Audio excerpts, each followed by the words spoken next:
Hello everyone. आज हम आए हैं महाराष्ट्र की पावन धरती श्रद्धा और सबूरी के प्रतीक साईं बाबा की नगरी शिरडी में।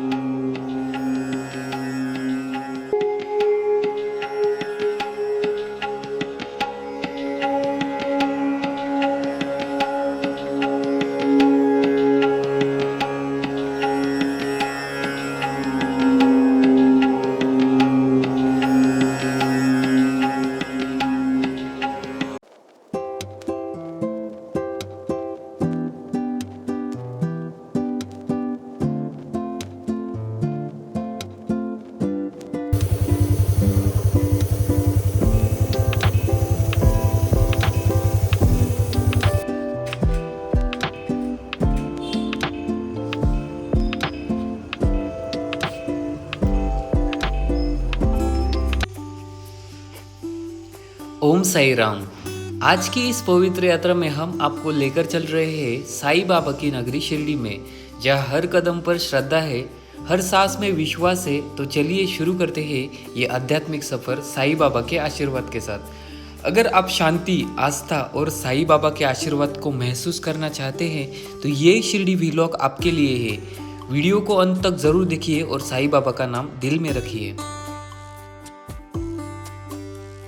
हमने हमारी जर्नी शनिवार शाम करीब 6 बजे नासिक से शुरू की। नासिक से शिरडी की दूरी लगभग 95 किलोमीटर की है, जो करीब 2 घंटे की यात्रा में पूरी हो जाती है। अगर आप भी यहाँ आना चाहते हैं तो आप अपनी खुद की गाड़ी से यहाँ आ सकते हैं। इसके अलावा अपने नज़दीकी बस स्टॉप से शिरडी के लिए सीधी बस या फिर रेलवे स्टेशन से शिरडी की ट्रेन पकड़कर भी इधर आप आसानी से पहुँच सकते हैं। शिरडी में साईं बाबा के भक्त दुनिया भर से और दूर दूर के स्थानों से दर्शन के लिए आते रहते हैं। कई श्रद्धालु तो पालकी लेकर पैदल यात्रा करते हुए भी इधर आते रहते हैं। इस वीडियो में मैंने लाइव आवाज रिकॉर्ड की थी, लेकिन हेलमेट में लगाया हुआ माइक सही से काम नहीं कर पाया, इसलिए मुझे यह आवाज दोबारा रिकॉर्ड करनी पड़ रही है। खैर कोई बात नहीं, अगली बार मैं इस बात का पूरा ख्याल रखूंगा। और हाँ, हमने शिरडी में कोई भी होटल पहले एडवांस में बुक नहीं किया था। हम अपनी आगे की यात्रा और रहने की पूरी जानकारी आपको इस व्लॉग में आगे दिखाएंगे। अगर आप इस चैनल पर नए हैं तो चैनल को जरूर सब्सक्राइब करें, ताकि आपको ऐसे ही नए और इन्फॉर्मेटिव वीडियोस लगातार मिलते रहेंगे।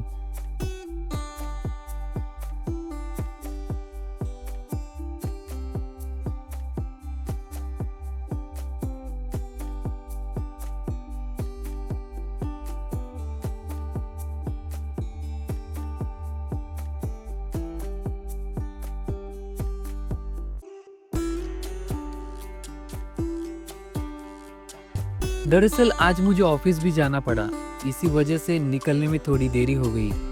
नहीं तो हमारा प्लान तो सुबह ही निकलने का था। क्या बताऊँ, घूमना जितना ज़रूरी है उतना ही ज़रूरी कमाना भी है, क्योंकि वही हमारी ज़िंदगी चलाने का जरिया होता है। वैसे तो मुझे शनिवार और रविवार की छुट्टी रहती है, लेकिन आज थोड़ा एक्स्ट्रा काम था, इसलिए ऑफिस जाना पड़ा। और वापस आने के बाद सारा सेटअप करते करते भी काफ़ी देर हो गई। हमने सिर्फ दोपहर का खाना खाया था, ना कोई स्नैक्स किया था ना कुछ और। इसी वजह से करीब 1 घंटे की बाइक राइड के बाद हम रास्ते में होटल वृंदावन पर स्नैक्स के लिए रुके। वहाँ हमने गर्मा गर्म भजिया खाई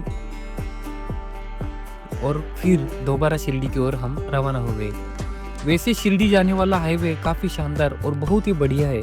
अगर दिन का समय होता तो मैं बाइक अच्छी स्पीड में चलाता, लेकिन रात का वक्त होने की वजह से थोड़ा आराम से चला रहा हूँ, क्योंकि रात में गाड़ी चलाना थोड़ा खतरनाक भी हो सकता है।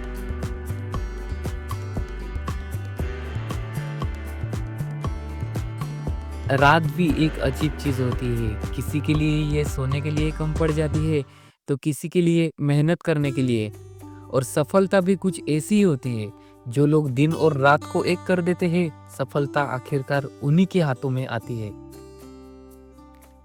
तो दोस्तों, आखिरकार लगभग 2.5 घंटे की बाइक राइड के बाद हम ठीक रात 9 बजे शिरडी पहुंचे। लेकिन हमने पहले से रहने के लिए कोई होटल बुक नहीं किया था। हमें शिरडी के भक्त निवास के बारे में पहले से ही जानकारी थी, इसलिए हम सीधे भक्त निवास की ओर जा रहे हैं। दोस्तों, आप शिरडी में साईं बाबा के दर्शन के लिए कई बार आए होंगे, लेकिन इस वीडियो में हम आपको शिरडी की कई अनसुनी और अनदेखी जगहों के बारे में बताएंगे, जिन्हें आपने शायद पहले कभी नहीं देखा होगा। शिरडी में हर मौसम में हजारों की संख्या में भक्त साईं बाबा के दर्शन के लिए आते रहते हैं।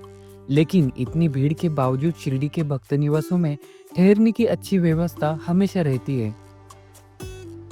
कभी कभी आपको थोड़ा इंतजार करना पड़ सकता है, लेकिन भक्त निवास में रहने के लिए आपको जरूर कमरा मिल जाता है। शिरडी में कई भक्त निवास उपलब्ध है, जिनमें से साई आश्रम भक्त निवास सबसे बड़ा और सुविधाजनक माना जाता है। हमने भी अपना स्टे यही किया था और हमारा अनुभव काफी अच्छा रहा। आप चाहे तो भक्त निवास की ऑनलाइन बुकिंग भी आसानी से कर सकते हैं। इसके अलावा अगर आप होटल में रुकना चाहते हैं तो रुपए 500 से शुरू होने वाले बजट होटल भी शिरडी में उपलब्ध है। आज हमारा शिरडी में दूसरा दिन है और हम अभी मंदिर में दर्शन लेने जाने वाले हैं। साईं बाबा ट्रस्ट की तरफ से मंदिर तक जाने के लिए शिरडी के सारे भक्त निवास से हर 15 मिनट में बस सर्विस अवेलेबल है। मंदिर में जाने से पहले आपको अपने मोबाइल फ़ोन और जूते लॉकर में रखने होते हैं और इसके लिए साईं बाबा ट्रस्ट से फ्री लॉकर सर्विस दी गई है। आपको मंदिर में दर्शन लेने के लिए 3 से 4 घंटे तक का समय लग सकता है। मंदिर में दर्शन करने के बाद आप द्वारका माई, साईं बाबा की चावड़ी, हाजी अब्दुल बाबा की झोपड़ी देख सकते हैं, जो कि मंदिर के पास ही है।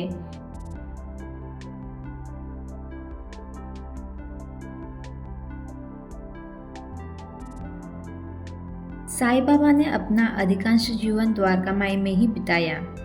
आज भी द्वारका माई में अखंड रूप से ध्वनि प्रज्वलित होती है। द्वारका माई के पास ही साईं बाबा की चावड़ी है। चावड़ी एक पारंपरिक गांव का कार्यालय या बैठक स्थल होता था और साईं बाबा इसे आराम करने के लिए इस्तेमाल करते थे। साईं बाबा की चावड़ी के सामने ही हाजी अब्दुल बाबा की झोपड़ी है। हाजी अब्दुल बाबा साईं बाबा के परम भक्त और सेवक थे और उन्होंने अपने जीवन के 30 साल साईं बाबा की सेवा में बिताए थे। साईं बाबा की चावड़ी से 2 मिनट चल के लक्ष्मीबाई का घर है। लक्ष्मीबाई शिरडी के पाटिल परिवार की बहू थी और साईं बाबा की विश्वास पात्र भक्त थी। साईं बाबा ने लक्ष्मीबाई को 9 कॉइन्स दिए थे, वो आज भी यहाँ मौजूद है। लक्ष्मीबाई के घर से थोड़ा चल के ही म्हाळसापति जी का घर है। जब साईं बाबा पहली बार शिरडी आए थे तब म्हाळसापति जी ने ही उन्हें आओ साईं कहकर पुकारा था। तब से साईं बाबा को साईं बाबा के नाम से जाना जाता है। म्हाळसापति साईं बाबा के परम भक्त और सेवक थे। म्हाळसापति जी का घर देखने के बाद आप खंडोबा मंदिर में दर्शन लेने के लिए जा सकते हैं, जो कि साईं बाबा मंदिर के हाईवे के पास ही है।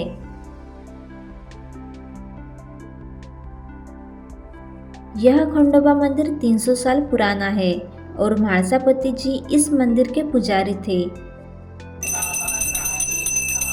जब साईं बाबा पहली बार शिरडी आए थे तब इसी जगह आए थे और फिर साईं बाबा यहाँ से द्वारका माई चले गए। साईं बाबा ट्रस्ट की तरफ से शिरडी आने वाले सारे भक्तों को फ्री में प्रसाद के रूप में खाना मिलता है, जो सुबह 10 बजे से शाम 10 बजे तक रहता है। अब हम साईं बाबा की पुरानी शिरडी देखने जाने वाले हैं, जो साईं बाबा मंदिर से लगभग 2 किलोमीटर की दूरी पर है और यहाँ जाने के लिए ऑटो रिक्शा भी अवेलेबल रहती है।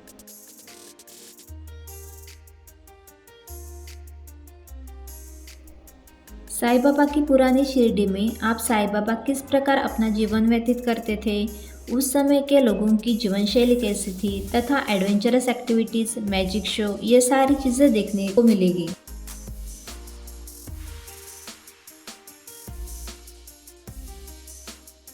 अगर आप पर्सनल व्हीकल लेके यहाँ आते हो तो आप फ्री ऑफ कॉस्ट यहाँ आपकी गाड़ी पार्क कर सकते हो। साईं बाबा की पुरानी शिरडी देखने के लिए पर पर्सन 150 रुपीज़ का टिकट है।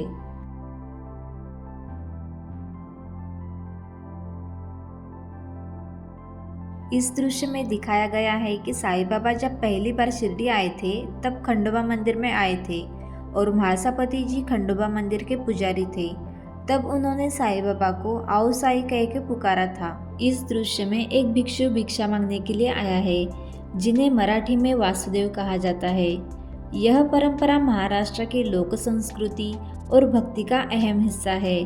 आज भी कई जगह ऐसे भिक्षु भिक्षा मांगने के लिए आते हैं। इस दृश्य में बायजामाई साईं बाबा को खाना देते हुए दिखाया है। बायजामाई साईं बाबा की अत्यंत श्रद्धालु और प्रारंभिक भक्त थी। जब साईं बाबा पहली बार शिरडी आए तब उस समय बायजमाई ने ही उन्हें भोजन दिया था। यही कारण है कि साईं बाबा उन्हें स्नेहपूर्वक माई कहकर बुलाते थे।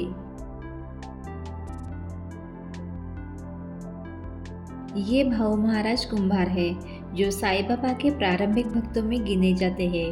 भाऊ महाराज कुंभार साईं बाबा की पालकी के सामने झाड़ू पोछा लगाने का कार्य करते थे। यह दृश्य साईं बाबा की हर गुरुवार को पालकी निकलती है उसे दर्शाता है। साईं बाबा के सारे भक्त द्वारका माई से चावड़ी तक पालकी को लेकर जाते हुए दिखाया है।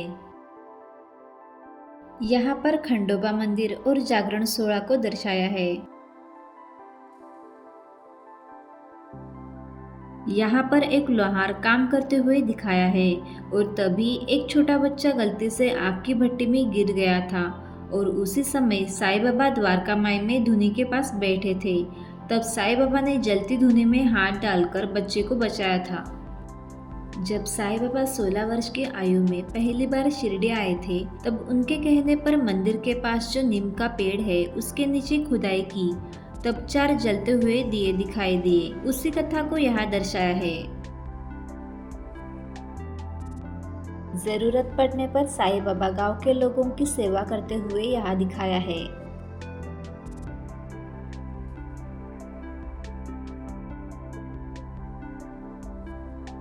द्वारका माई में जो भी लोग आते थे उनको साईं बाबा अपने हाथों से खाना बनाकर खिलाते थे और इसी परंपरा को आगे बढ़ाने के लिए शिरडी में जो भी भक्त आते हैं उन्हें फ्री में भोजन दिया जाता है।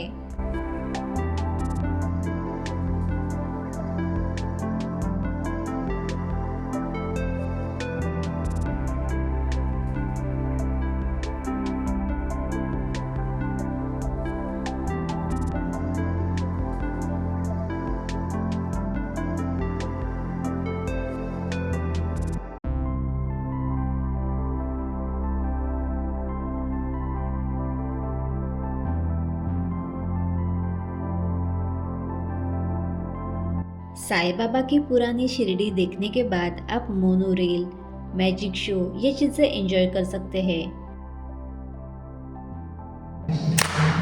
अगर आपको मोनोरेल में बैठना है तो उसके लिए अलग से 40 रुपीज़ का टिकट है।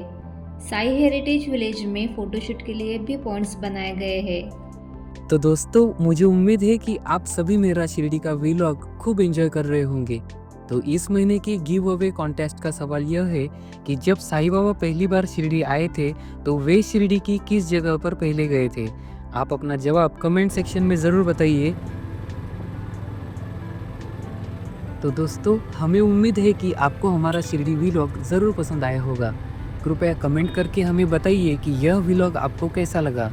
अगर आप हमारे चैनल पर नए हैं तो चैनल को सब्सक्राइब ज़रूर करें ताकि आपको हमारी सभी आने वाली वीडियो लगातार देखने को मिले और हमें भी आगे बेहतर कंटेंट बनाने की प्रेरणा मिले। साथ ही शिरडी से जुड़ी कोई छोटी सी कहानी या अनुभव हो तो उसे भी आप कमेंट में ज़रूर साझा कर सकते हैं।